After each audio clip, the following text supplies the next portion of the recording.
All of you.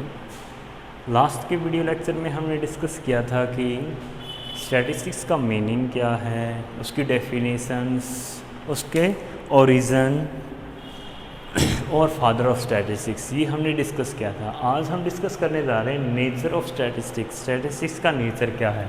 Statistics के nature में हम डिस्कस करेंगे कि स्टैटिस्टिक्स साइंस है या स्टैटिस्टिक्स आर्ट है या फिर वो दोनों। तो ये डिस्कस करने से पहले सबसे पहले हम साइंस और आर्ट का मीनिंग जान लेते हैं कि साइंस क्या है और आर्ट क्या है।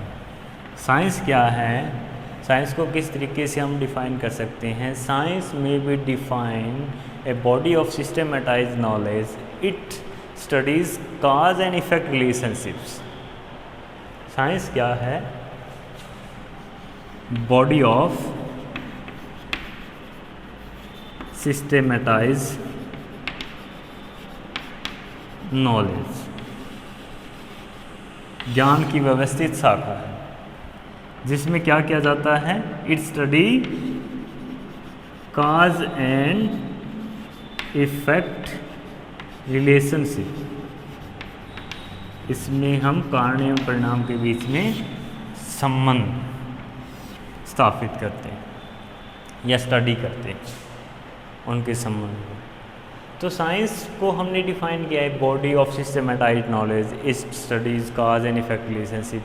तो अगर सिंपल वर्ड्स में मैं आपको समझाना चाहूँ कि साइंस क्या है, तो एक एग्जांपल मैं ले लेता हूँ कि जैसे मेरे हाथ में डस्टर है, अगर मैंने यहाँ से इसे छोड़ दिया, नीचे जाएगा, नीचे गिरेगा।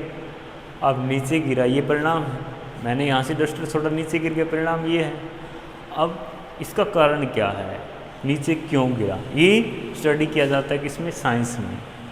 तो काज एंड इफेक्ट के बीच में रिलेशनशिप एस्टेब्लिश किया जाता है साइंस के द्वारा, ज्ञान की वह व्यवस्थित शाखा जिसमें कारण और परिणाम के बीच में संबंध स्थापित किया जाता है, वो क्या कहलाता है, विज्ञान कहलाता है।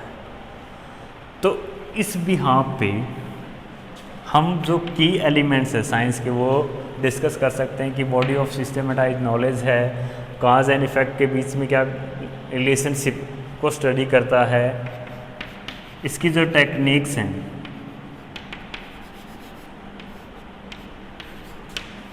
और जो मेथड हैं यूज़ किए जाते हैं वो फिक्स्ड हैं। इट मीन्स जो टेक्निक और मेथड यूज़ किए जाते हैं उनमें कोई चेंज नहीं होता, चाहे आप यहाँ यूज़ करो, चाहे आप कंट्री के किसी भी कोने में जा कर के यूज़ करो, वो फिक्स रहेंगे। यूनिवर्सल यूज़ है उनका, universal application of its principles. इसके जो सिद्धांत है उनका सार्वभौमिक उपयोग है, किसी भी फील्ड में चले जाओ उनका यूज होगा। तो ये की एलिमेंट्स हैं। अब ये साइंस हो गया। अब हम डिसाइड करते हैं कि स्टैटिस्टिक्स साइंस है कि नहीं है। स्टैटिस्टिक्स अगर ये की एलिमेंट्स के हिसाब से हम डिस्कस करेंगे स्टैटिस्टिक्स साइंस है कि नहीं है। स्टैटिस्टिक्स एक सिस्टमेटिक नॉलेज बॉडी है, एक व्यवस्थित ज्ञान की शाखा तो है ही। तो पहले के अकॉर्डिंग स्टैटिस्टिक्स क्या है, साइंस है। काज एंड इफेक्ट रिलेशनशिप अच्छे से एस्टेब्लिश नहीं कर पाते हम स्टैटिस्टिक्स में। क्यों? क्योंकि स्टैटिस्टिक्स में जो डेटा है वो मल्टीप्लिसिटी ऑफ काजेज से इफ़ेक्ट होते हैं। ये हमने डेफिनेशन में स्टडी किया था, it affected by multiplicity of causes की डेटा को प्रभावित करने वाले जो कारण हैं वो बहुत सारे होते हैं। तो कारण और परिणाम के बीच में प्रीसियसली संबंध स्थापित नहीं किया जा सकता। तो इस हिसाब से हम इसे साइंस नहीं कह सकते। लेकिन बाकी जो अदर फीचर हैं वो स्टैटिस्टिक्स में भी पाई जाती हैं, उसकी भी टेक्निक है वो फिक्स है, उसके जो प्रिंसिपल है उनका भी यूनिवर्सल एप्लीकेशन है, जैसे law of large number of इनिशिया, लॉ ऑफ प्रोबेबिलिटी और लॉ ऑफ स्टैटिस्टिकल रेगुलरिटी या लार्ज नंबर रेगुलरिटी। तो ये लॉ हैं जिनका यूनिवर्सल यूज़ होता है। तो इस बिहाफ पे हम कह सकते हैं कि स्टैटिस्टिक्स क्या है, साइंस है। लेकिन कुछ एक स्टैटिस्टिशियन ये मानते हैं कि स्टैटिस्टिक्स को एग्जैक्ट साइंस के रूप में हम डिफाइन नहीं कर सकते। इससे जैसे कि हमारी exact science physics chemistry and biology उस तरीके से स्टैटिस्टिक्स एग्जैक्ट साइंस नहीं है, लेकिन हम इसे एक टूल के रूप में डिफाइन कर सकते हैं। वो स्टैटिस्टिशियन क्या मानते हैं कि स्टैटिस्टिक्स क्या है, एक टूल है जिसका हम यूज करते हैं किसमें, यूज्ड इन साइंटिफिक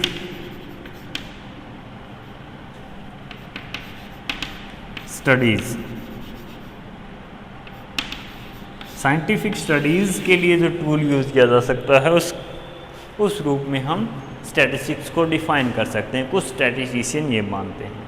अब हम चलते हैं आर्ट की तरफ। आर्ट क्या है, कला क्या है।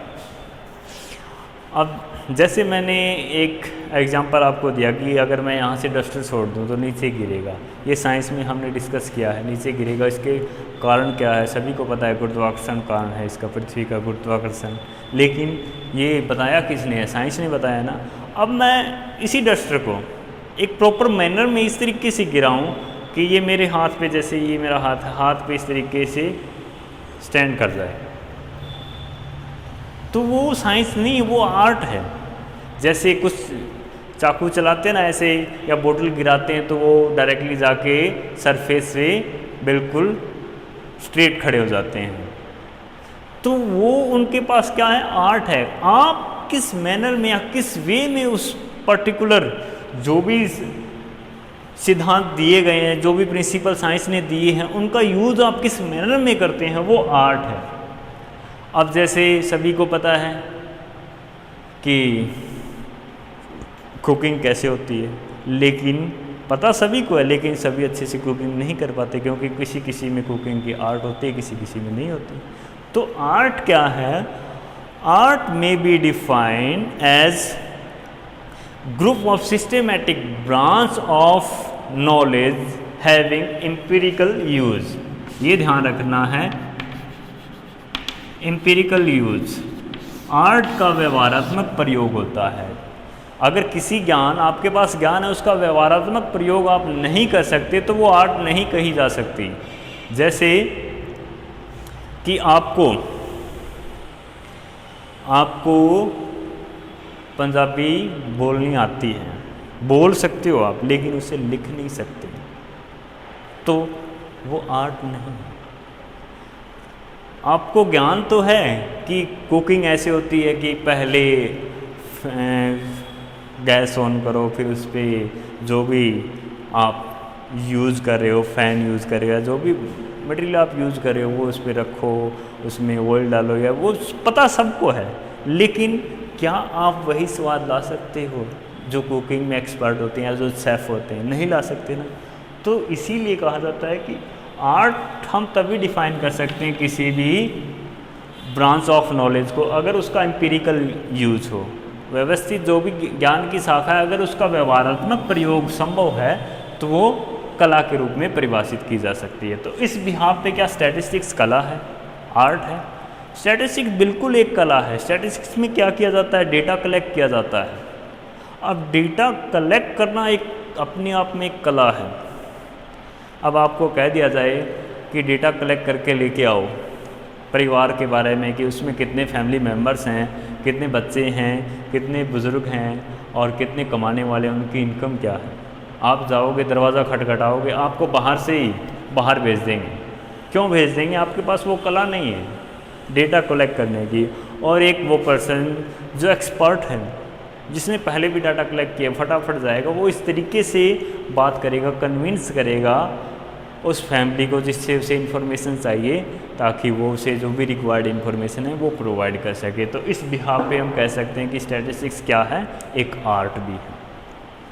तो नेचर के बारे में डिस्कस करने के बाद हम किस कंक्लूजन पे जा सकते हैं कि statistics is a science as well as art. Statistics science और आर्ट दोनों हैं। अब चलिए हम चलते हैं हमारे नेक्स्ट टॉपिक पे।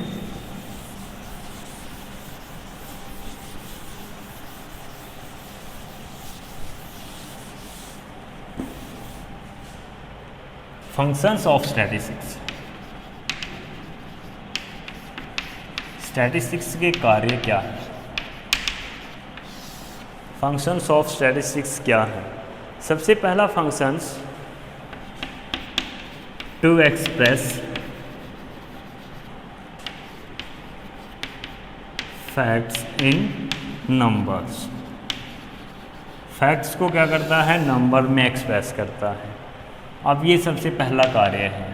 फैक्ट मैंने ही बताया समथिंग दैट रियली एग्जिस्ट या रियलिटी और ट्रूथ, वो फैक्ट होता है। तो अगर वो सिर्फ एक फैक्ट है, उसे न्यूमेरिकली हम एक्सप्रेस नहीं करते तो उसका कोई यूज़ नहीं है। जैसे फॉर एग्जांपल मैं ये कहूँ कि पिछले साल की तुलना में इस साल चावलों का उत्पादन क्या है, अधिक हुआ है। ये फैक्ट हो सकता है, लेकिन इसका क्या कोई यूज़ है? क्या हम इसका कोई यूज़ कर सकते हैं? बिल्कुल नहीं। और अगर मैं ये कहूँ कि पिछले साल 2019 में जो राइस का प्रोडक्शन था हरियाणा में, वो था, मान लेते हम 1000 टन था या 1000 क्विंटल्स मान लो आप। और मैं ये कहता हूँ कि 2020 में राइस का या चावल का उत्पादन मैं ये कह देता हूँ कि 1500 क्विंटल है। तो ये इन्फॉर्मेशन हमने क्या की है, न्यूमेरिकल फॉर्म में एक्सप्रेस की है। तो ये हमारे लिए क्या है, यूज़फुल है कि नहीं? ये तो मैंने डायरेक्टली आपको एक एग्जांपल बता दिया। अगर मैं ये कहूँ कि पिछले साल की तुलना में अधिक हुआ है, तो हमें इस फैक्ट से कुछ पता नहीं चलता। अब हमें डायरेक्टली पता चल रहा है कि पिछले साल के कंपैरिजन में 500 क्विंटल्स अधिक हुआ है चावल का उत्पादन इस साल। तो पहला फंक्शन यही है कि फैक्ट्स को न्यूमेरिकली फॉर्म में एक्सप्रेस करता है। उसके बाद नेक्स्ट है हमारा सिंप्लीफाइड कॉम्प्लेक्स डाटा या कॉम्प्लेक्स फैक्ट्स। जो कॉम्प्लेक्स फैक्ट होते हैं उनको सिंप्लीफाई करता है, उनको कंडेंस फॉर्म में प्रेजेंट करता है स्टैटिस्टिक्स। जैसे कि मैं आपको बता दूं कि बीकॉम सेकेंड ईयर की क्लास के स्टूडेंट की हाइट ये है 5 फीट्स में लिख रहा हूँ मैं, 5, 6, 5.5, 5.4, 5.3 and 5.2 and 5.1। इस तरीके से मैं लिखता चला जाऊँगा। कितने स्टूडेंट है बीकॉम में? 160 स्टूडेंट है, तो 160 की हाइट मैंने लिख दी। क्या उसका कोई यूज़ है? बिल्कुल भी यूज़ नहीं। वो लिखी रहेगी डेटा कॉम्प्लेक्स फॉर्म में, हमारे सामने इतना बड़ा पूरा का पूरा जो बोर्ड है वो फिल हो जाएगा इसी डेटा से हाइट के बारे में। और अगर मैं ये लिख दूँ इन सभी का टोटल करके इनका एवरेज निकाल के मैं लिखूँ कि एवरेज हाइट क्या है, बीकॉम सेकेंड ईयर के स्टूडेंट की एवरेज हाइट क्या है, 5 फुट 3 इंचेस। तो ये क्या है, एक सिंप्लीफाई है कि नहीं है, सिंप्लीफाई फॉर्म है कि नहीं है इस पूरे के पूरे डेटा की। इतना सारा डेटा हमने सिर्फ और सिर्फ एक ही फिगर में हमने एक्सप्रेस कर दिया। तो क्या करता है स्टैटिस्टिक्स, सिंप्लीफाई करता है कॉम्प्लेक्स डेटा को। ये सेकंड फंक्शन है हमारे स्टैटिस्टिक्स का। अब हम चलते हैं नेक्स्ट फंक्शन की तरफ। स्टैटिस्टिक्स का नेक्स्ट फंक्शन क्या है, provide comparative study of facts. Facts की क्या है, कंपैरेटिव स्टडी करता है स्टैटिस्टिक्स। कैसे करता है? जैसे कि मैं आपको ये कहूँ कि अभी जो हमने एग्जाम्पल लिया था उसी को कंटिन्यू करते हैं कि यहाँ जींद के स्टूडेंट्स की एवरेज हाइट क्या है, 5.3 इंचज़ है। और मैं ये कहूँ कि ये तो जींद के स्टूडेंट की है, हिसार के स्टूडेंट्स की सेकेंड ईयर की एवरेज हाइट क्या है, वो है 5.2 इंचज़।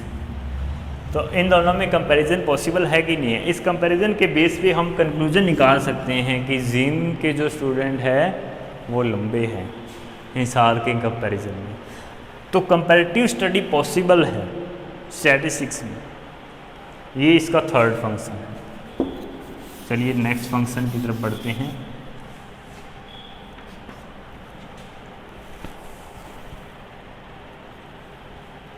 नेक्स्ट इसका फंक्शन है हेल्पफुल इन फोरकास्टिंग। स्टैटिस्टिक्स की मदद से हम फ्यूचर के बारे में अनुमान लगा सकते हैं, भविष्य को अनुमानित कर सकते हैं। कैसे कर सकते हैं? जैसे कि मैं आपको एग्जांपल दूं, राइस का प्रोडक्शन पिछले 5 सालों का कुछ इस तरीके से है, जैसे कि 2016, 17, 18, 19 और 20 का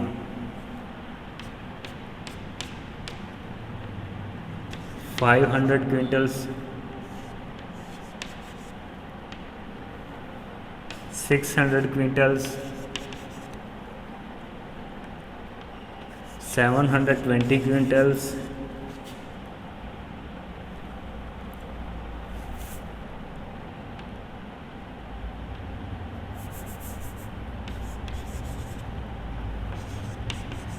'एंड अगेन इसका ले लेते हैं हम 7 का 20 हो गया 140, 800,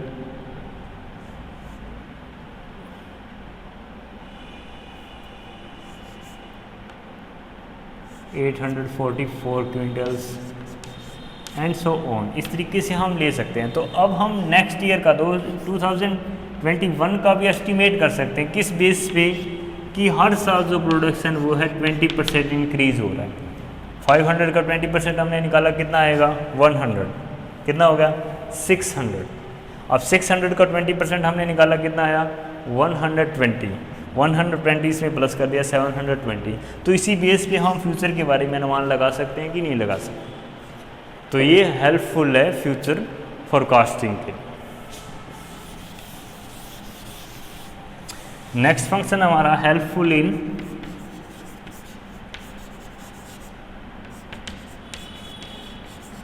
पॉलिसीज फॉर्मुलेशन। नीतियाँ बनाने में हमारी मदद करता है। कैसे करता है? जो भी पॉलिसीज़ हम बनाते हैं डेटा पे बेस बनाते हैं। जैसे फॉरेन ट्रेड पॉलिसी किस बेस पे बनाई जाएगी? जो भी फॉरेन एक्सपोर्ट इंपोर्ट का डेटा हमें प्रोवाइडेड है। या इसके अलावा जो भी हमारी आर्थिक नीतियाँ हैं वो किस बेस पे बनाई जाती हैं? नेशनल इनकम पे, जीडीपी पे बेस्ड। तो इसी पे बेस्ड पॉलिसी फॉर्मुलेशन होता है। इसी तरीके से अगर आपको कह दिया जाए कि आपको पॉलिसीज़ बनानी है किसी पर्टिकुलर फील्ड से रिलेटेड, तो आपको पहले उसका प्रीवियस डेटा चाहिए होगा कि नहीं चाहिए होगा? बिना किसी प्रीवियस बेस के आप पॉलिसी फॉर्मुलेट कर सकते